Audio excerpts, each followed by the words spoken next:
E cá estou eu aqui de novo na minha casinha barulhenta para continuar o vídeo anterior, cujo tema é A Carne do Pecado, agora é a parte 2. Antes de mais nada, tanto eu quanto os cachorros que latem, eles pedem para que vocês se inscrevam no canal, curtam, compartilhem. Então no primeiro vídeo, na parte 1, nós falamos sobre imoralidade sexual, falamos um pouquinho sobre ela, falamos sobre impureza, falamos sobre conduta insolente, falamos sobre idolatria e falamos sobre ocultismo.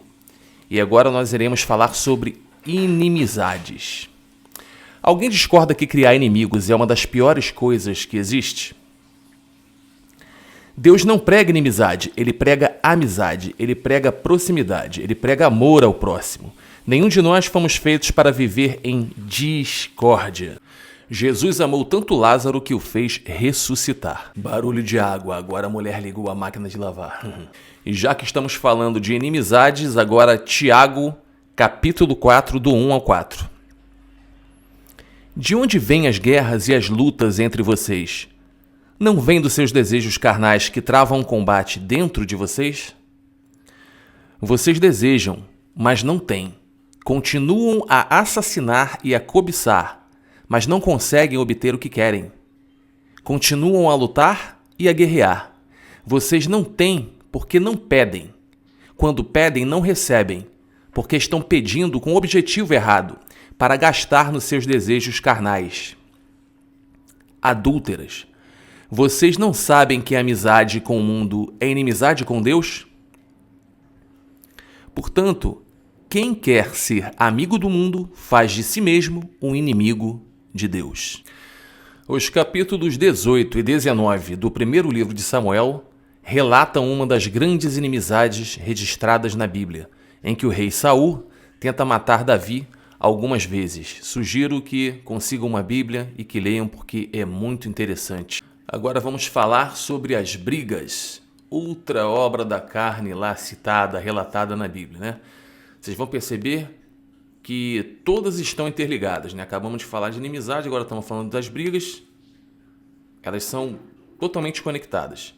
Então, a segunda carta de Timóteo, capítulo 2, versículos do 23 ao 26, nos diz que: além disso, rejeite debates tolos e sem sentido, pois você sabe que eles geram brigas. O escravo do Senhor não precisa brigar, mas precisa ser meigo com todos, qualificado para ensinar. Precisa se controlar ao sofrer algum mal. Ou seja, reparem que é uma antítese ao que nós vimos lá nos frutos do Espírito. Lembra quando nós falamos lá de inteligência emocional, do autocontrole, do autodomínio? Então, as obras da carne, elas são exatamente antítese dos frutos do Espírito. São coisas contrárias, né? É o bem e o mal o tempo todo. E você tem que ter autodomínio para poder passar por cima de situações como essas, como por exemplo, as brigas, como por exemplo, as inimizades, como por exemplo, a conduta insolente, enfim. Agora um deverzinho de casa para você que já tem a Bíblia e você que não tem, novamente eu aconselho que consiga uma, beleza? Alguns conflitos são muito famosos na Bíblia. E vou citar aqui alguns exemplos para que vocês pesquisem na Bíblia de vocês. Caim e Abel. Está em Gênesis capítulo 4, versículo 8. Caim e Abel. Super famoso isso. Abraão e Ló, que está em Gênesis capítulo 137, versículo 17. Temos também como exemplo Sara e Agar. Você vê em Gênesis capítulo 21, versículos do 9 ao 10. Outro exemplo, Esaú e Jacó, um ótimo exemplo também, tá? Se encontra em Gênesis capítulo 27, versículo 41. E temos Paulo e Barnabé. Você encontra em Atos capítulo 15, versículo 39. Mãos à obra no deverzinho de casa. Agora o bicho pega. Sua mulher é daquelas que fica ligando pro seu celular o dia inteiro quando você está no trabalho? Seu marido é daquele que fica perguntando onde você vai, onde você esteve o tempo todo no seu ouvido, a ponto de fazer você perder a paciência? Pois é, não precisa ser um gênio ou uma gênia para saber que agora nós iremos falar sobre ciúme. Ciúme. Vocês sabiam que existem duas vertentes para o ciúme? Existem duas vertentes para o ciúme. Inclusive, vocês sabiam também que Deus é um Deus ciumento? Olha que interessante. Acho até que nós já lemos essa passagem nos vídeos anteriores. Êxodo, capítulo 20, do 4 ao 6.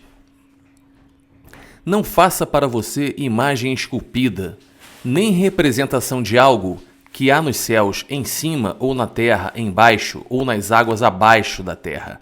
Não se curve diante delas, nem as sirva, pois eu, Jeová, seu Deus, sou um Deus que exige devoção exclusiva. Olha o ciúme aí. E traz punição pelo erro dos pais sobre os filhos, sobre a terceira geração e sobre a quarta geração daqueles que me odeiam. Mas que demonstra amor leal até pela 1000ª geração daqueles que me amam e guardam os meus mandamentos. Êxodo capítulo 20, versículos do 4 ao 6. Temos também Êxodo 34, versículo 14. Você não deve se curvar diante de nenhum outro Deus, pois Jeová é conhecido por exigir devoção exclusiva. Sim, ele é um Deus que exige devoção exclusiva. Temos também Naum, capítulo 1, versículo 2. Jeová é um Deus que exige devoção exclusiva e que se vinga. Jeová se vinga e está pronto para demonstrar o seu furor. Jeová se vinga dos seus adversários e reserva o furor para os seus inimigos. Porém, reparem que é uma vingança disciplinar, né? Na verdade, não é uma vingança, é uma disciplina. Deus nunca quis ser vingativo. Lembre-se disso, tá, gente? Ele acaba se tornando, ele acaba tendo que disciplinar o ser humano. E qual é o resumo disso tudo, né? O resumo é que o ciúme de Deus, gente, é um zelo santo. É o cuidado exclusivo e o amor protetor aos seus filhos. Então, por este motivo, ele anseia ser adorado. Todo Deus gosta de ser adorado, né? Vamos combinar. É diferente do ciúme humano, que tem base na insegurança. Então, ou seja, um é zelo. Um é zelo. O outro é posse. E posse não é legal. Posse não é uma coisa bem-vinda nem benquista. Posse é posse. É você se apropriar de algo, você querer ser o dono, achar que é o dono de algo ou de alguém. E aí que está o perigo. Então, na primeira carta aos Coríntios, no capítulo 13 e versículo 4, nós temos escrito assim: o amor é paciente e bondoso. O amor não é ciumento. Não se gaba. Não é orgulhoso. E aí podemos até continuar, né? Não se comporta indecentemente, não procura os seus próprios interesses, não se irrita com facilidade, não leva em conta o dano, não se alegra com a injustiça, mas se alegra com a verdade. Suporta todas as coisas, acredita em todas as coisas, espera todas as coisas, persevera em todas as coisas. Olha o amor aí de novo. O primeiro, o grande, o maior e o mais importante mandamento de todos. A grande lição de Deus e a grande lição de Deus através de seu Filho Jesus Cristo. O amor. Se não há amor, não há nada. E outra obra da carne, citada na Bíblia, são os acessos de ira. Sabe aquela pessoa que tem uns rompantes? Pois é, meu amigo, minha amiga, se você tem isso, se você sofre disso, o remédio está aqui. Provérbios 22, do 24 ao 25. Não ande com quem se irrita facilmente, nem se envolva com quem é propenso à ira, para que você nunca aprenda seus caminhos e arme um laço para si mesmo. Olha isso, um laço. Você se prende, você se amarra a isso. Temos também Eclesiastes, capítulo 7, versículos do 8 ao 9. Melhor é o fim de uma coisa do que o seu começo. Melhor é ser paciente do que ter um espírito arrogante. Não fique ofendido facilmente, pois é o coração dos tolos que fica ofendido. Ou seja, isso é ligado à tolice. Temos outro ensinamento, o ensinamento de autocontrole, descrito em Tiago, capítulo 1, do 19 ao 20. Tenham isto em mente, meus amados irmãos.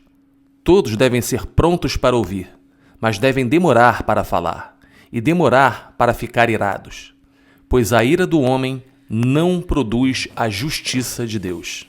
Quantas lições, né, gente, sobre a ira. Olha o que diz aqui, Efésios capítulo 4, versículos do 26 ao 27. Fiquem irados, mas não pequem. Não deixem que o sol se ponha enquanto ainda estiverem irados. Olha aí o recadinho pro casal, ó. Não deem chance ao diabo. Você brigou com a esposa, dá selinho nela, dá beijinho nela, faz cafunézinho nela. Não deixa o inimigo entrar ali no meio na cama entre vocês não, tá bom? Não acabou não. Provérbios 14, 29. Capítulo 14, versículo 29. Quem não se ira facilmente tem muito discernimento, mas quem é impaciente demonstra sua tolice. Olha aí a tolice demonstrada. Outra obra da carne, a discórdia. A discórdia. Olha, na esfera celestial, por parte de Deus, nem os anjos, Deus não permite nem que os anjos tenham contenda, entrem em contenda. Vamos ler agora Provérbios 6, do 16 ao 19. Há 6 coisas que Deus odeia, sim, 7 coisas que ele detesta. Olhos arrogantes, língua mentirosa, mãos que derramam sangue inocente, o coração que planeja tramas perversas, pés que rapidamente correm para a maldade, a testemunha falsa que só fala mentiras, e todo aquele que semeia discórdias entre irmãos. Provérbios 16, 28 diz: o homem briguento provoca discórdias, e o caluniador separa bons amigos. Ou seja, a mentira, ela separa bons amigos. Ela gera inimizade, gera briga, gera discórdia. Percebam que todas essas coisas, todas as obras da carne estão interligadas, assim como os frutos do Espírito também. Mas as obras da carne estão todas interligadas. Temos também Provérbios 17, versículo 14. Começar uma briga é como abrir uma comporta. Retire-se antes de estourar a discussão. Retire-se antes de estourar a discussão. Sabe as palavras, não? Provérbios, capítulo 26, versículo 20. Onde não há lenha, apaga-se o fogo, e onde não há caluniador, acaba-se a discussão. Simples assim. Vamos a uma outra obra da carne chamada divisões. Vamos ler o que diz em Romanos, capítulo 16, versículo 17. E suplico-vos, irmãos, que observeis os que causam divisões e ofensas contra a doutrina que aprendestes. Afastai-vos deles. E uma outra obra da carne braba é a formação de seitas.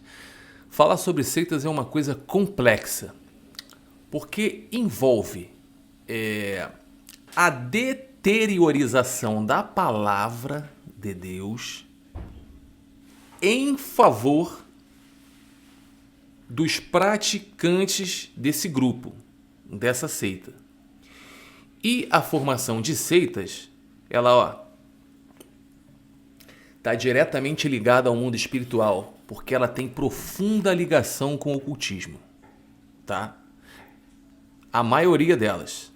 Então, há uma transgressão, acho que podemos dizer assim, à palavra de Deus. Barulhinho de coisa fritando. A palavra seita tem origem no latim secta, que deriva do verbo sequi, seguir. Originalmente significava caminho ou linha de conduta, sendo usada na antiguidade para descrever escolas de filosofia ou partidos políticos. Percebam, filosofia ou partidos políticos. Acho que fica melhor, filosofia e partidos políticos. Seitas, né? Pessoas totalmente interessadas em deturpar, destruir a palavra de Deus em prol de si mesmas, do seu belo conhecimento filosófico. Nós estamos nesse ponto em que estamos hoje, a humanidade está nesse ponto em que se encontra hoje, por causa desses filósofos, né? Desses primeiros filósofos que, junto com os primeiros políticos, construíram, sedimentaram, né? Formaram um núcleo de pessoas que controlam, que governam o mundo. E isso não é uma mentira. O que antes era chamado de a teoria da conspiração, hoje é chamado de a constatação. As pessoas pensam que o povo é besta, que o povo é burro, mas o povo não é besta nem burro. O povo presta atenção em tudo. E o povo de Deus, o cristão, também presta atenção em tudo. Então, a formação de seitas ligada ao ocultismo é o principal fator destrutivo da humanidade. Pessoas estão, infelizmente, se reunindo, praticando rituais de altíssima magia. Não sou o primeiro a falar disso na internet, tá? Não vou ser o último também, tá? Mas isso é uma realidade, é uma constatação que está acontecendo agora, enquanto a gente conversa sobre a Bíblia aqui. Pessoas estão se reunindo em rituais de altíssima magia, tá? Não é brincadeirinhazinha, não é bruxariazinha, não. É altíssima magia, coisas que até mesmo Deus duvida. Vamos nos lembrar que na Bíblia, na passagem que Moisés vai lá até o faraó, um mago de faraó, ele faz o quê? Ele transforma um cajado numa serpente. Gente, isso não é coisa, tá? De mágico, né? Que tira coelhinho da cartola. Isso é coisa de gente da altíssima magia, com conhecimentos ocultos da altíssima magia, guardados a 7 chaves durante todo esse tempo, inacreditavelmente. Percebam que eu não estou aqui querendo falar mal de filósofos. E também não estou aqui querendo falar mal de política ou de políticos. Eu estou apenas aqui falando a realidade, que há uma relação profunda entre essas duas classes, tá? Há uma relação profunda entre eles. Se essa relação ela acontece, ela funciona para o bem, é uma coisa.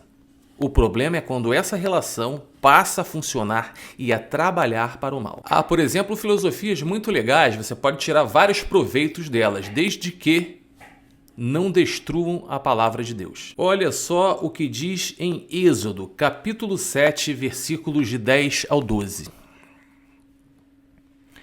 E Moisés e Arão foram a Faraó e fizeram conforme o Senhor havia ordenado. E Arão lançou seu cajado diante de Faraó e diante de seus servos. Ele se tornou uma serpente. Então Faraó também chamou os seus homens sábios e feiticeiros, e os magos do Egito também fizeram de maneira semelhante com os seus encantamentos. Portanto, cada homem lançou o seu cajado, e eles se tornaram em serpentes. Mas o cajado de Arão engoliu os cajados deles, e o coração de Faraó se endureceu, e não os ouviu, como o Senhor havia dito. Muitos ignoram essa passagem. Muitos até acham que essa passagem é uma coisa etérea, né? Mas não é não. Isso aconteceu, e aconteceu na frente, aos olhos de todos os que estavam presentes. E foi relatado aqui. Então, para aqueles que não acreditam em altíssima magia, em poderes que você não vê no seu dia a dia, poderes que você desconhece, para esses a prova está aqui. Cheirinho de comida, barulhinho de comida. Estou ficando com fome. Bom, gente, para você conseguir, de alguma forma, perceber ou diferenciar, tá, a palavra do Senhor de uma seita formada, por exemplo, a seita, ela utiliza algumas coisas, né, que fazem com que você se desvie do puro evangelho. Como, por exemplo, a adição. Eles acrescentam livros, visões ou profetas como fontes de autoridade no mesmo livro da Bíblia. Sabe? Eles acrescentam coisas, né? Eles mudam a direção das palavras, mudam o entendimento, transformam a coisa. Praticam também a subtração. Eles negam a plena divindade ou a suficiência da obra de Cristo, tá? E também promovem a multiplicação, onde eles exigem ritos, leis ou cumprimento de regras humanas para obter a salvação. E o último é a divisão, né? Então eles podem fazer de 4 formas, eles têm 4 recursos, tá? A adição, a subtração, a multiplicação, a divisão. Na divisão, eles centralizam a lealdade em um líder humano, olha isso, isolando os membros da sociedade e afirmando exclusividade na salvação. Um bom exemplo, 2 bons exemplos de seitas são os fariseus e os saduceus. Eles juravam de pé junto que seguiam todas as orientações, as leis, os princípios de Deus, mas não faziam isso. Eles transformavam tudo isso de acordo com o seu bel prazer. Então, assim, para um melhor entendimento, de forma grosseira e rápida falando, seita é facção, divisão e falso ensinamento. Na segunda carta de Pedro, capítulo 2, versículo 1, por exemplo, a Bíblia mostra aqui, ó, mas também houve falsos profetas entre o povo, assim como entre vós haverá também falsos mestres, que introduzirão encobertamento e heresias condenáveis, e até mesmo negando o Senhor que os comprou, trazendo sobre si repentina destruição. E muitos seguirão as suas maneiras perniciosas, pelas quais o caminho da verdade será blasfemado. Blasfêmia. 1 João 4:1. Amados, não creiais em todo espírito, mas provai se os espíritos são de Deus, porque muitos falsos profetas têm aparecido no mundo. Falsos profetas. Falsos profetas introduzem heresias destrutivas, ok? Bora para mais uma obra da carne, a inveja. Olha, a inveja causou a expulsão de Satanás. Fez Satanás sair da condição de o anjo de Deus para um anjo caído. Então, olha o que diz Provérbios 14:30. O coração sadio é a vida da carne, mas a inveja é a podridão dos ossos. A podridão dos ossos. Como é ruim a pessoa ter inveja, né? Querer, desejar o que é do próximo. E é uma coisa que não faz nenhum sentido, visto que desde o primeiro vídeo a gente vem aprendendo o quê? Que o mundo é espiritual e não carnal. No entanto, nós temos a inveja no mundo carnal. A pessoa querer ser igual ao próximo e também querer ter as coisas do próximo. Ter mais e mais e mais e mais e ser mais e mais e mais e mais. Agora vamos ler Tiago 3,16. Porque onde há inveja e contenda, aí há confusão e toda obra do mal. Gálatas 5,26. Não sejamos ávidos da vanglória, provocando uns aos outros, invejando uns aos outros. Provérbios 27:4. O rancor é cruel e a fúria é destruidora. Mas quem pode resistir à inveja? E vamos à penúltima obra da carne citada, a embriaguez. Isso é um pouco polêmico, porque muitas pessoas acham que a Bíblia condena o uso do álcool, condena a bebida. No entanto, ela não condena a bebida. Devemos nos lembrar que Jesus bebia e gostava, apreciava o vinho. Devemos nos lembrar de que nem tudo pode ser 8, mas também nem tudo pode ser 80. Então, a Bíblia condena o quê? O excesso. O excesso é o que destrói até mesmo a vida de um ser humano embriagado. Alguém já viu Jesus bêbado? Eu acho que não, né? Então por que o homem tem que ficar bêbado? Não faz sentido. Então é proibido tomar uma cervejinha? Não. É proibido tomar um vinho? Não. É proibido tomar um licor? Não. É proibido tomar uma dose de uísque? Não. Mas você vai encher a cara? Aí o bicho pega. Prestemos atenção nas perdas e consequências. O vinho é escarnecedor e a bebida forte alvoroçadora.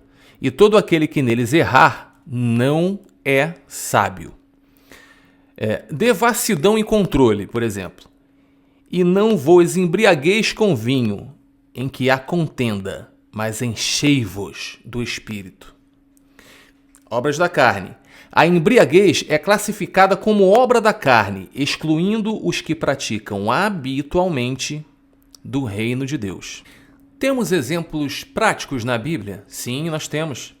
Por exemplo, os relatos como os de Noé, que está lá em Gênesis capítulo 9, versículos do 20 ao 21. É muito interessante essa passagem, interessantíssima essa passagem, e o resultado disso não foi bom, hein? E temos também Ló, que está lá em Gênesis capítulo 19, dos versículos 33 ao 35. São exemplos usados como advertências sobre as ações impensadas e a vergonha causadas pelo excesso. E, enfim, a última obra da carne citada. Festas descontroladas. Sabe o carnaval da famosa Marquês de Sapucaí? É uma festa descontrolada.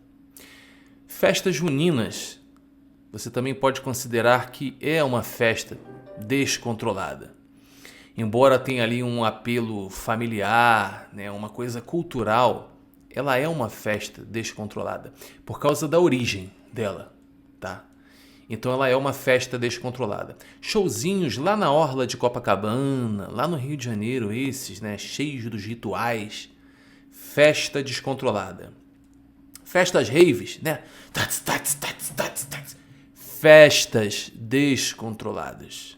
E aí eu torno a dizer, eu não estou aqui para dizer coisas boas para o seu ouvido. Não estou aqui para dizer as coisas que você quer ouvir. Eu estou aqui para passar a palavra de Deus que está aqui.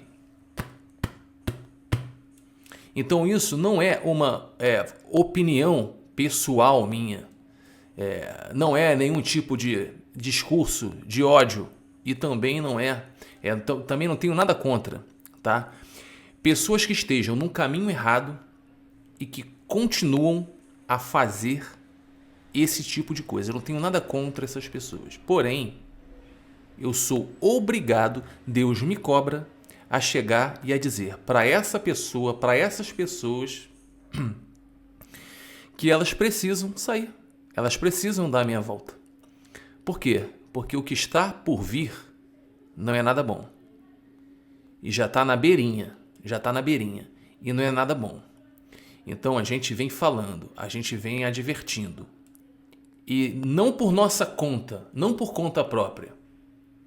E sim porque nós somos instrumentos de quem mandou escrever isso aqui. Nós somos instrumentos, eu sou um instrumento de quem mandou escrever isso aqui. Então, se de alguma forma eu puder fazer o bem, passando isso aqui para o meu próximo, eu vou fazer. Eu tenho que fazer. É meu objetivo isso. Eu, matéria que sou, Eu sou fruto da esfera espiritual de Deus. Então eu tenho que fazer isso. Nós falamos nesse vídeo, então, sobre as obras da carne, né? A parte 2 do vídeo que falou sobre as obras da carne. Eu dividi em dois, conforme dito no primeiro vídeo, né?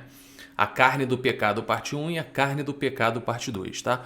Falamos brevemente, não nos aprofundamos muito, lemos juntos. Falei para vocês sobre alguns versículos que constam aqui na Bíblia, para que você possa, passo a passo, pouco a pouco, aprender da palavra do Senhor, tá? Eu gostaria de terminar esse vídeo lendo para vocês Hebreus, capítulo 4, versículo 12. Porque a palavra de Deus é viva e poderosa, e mais afiada do que qualquer espada de 2 gumes, penetrando até a divisão da alma e do espírito, e das juntas e medulas, e discerne os pensamentos e intenções do coração. E também João 16:33. Estas coisas eu vos tenho dito para que em mim tenha paz. No mundo tereis tribulações, mas tende bom ânimo. Tende bom ânimo, pois eu venci o mundo. Aguardo vocês no próximo vídeo. Curtam, compartilhem, comentem, se inscrevam no canal, hypem o vídeo se for o caso, espalhem a obra de Deus. Ok? Obrigado.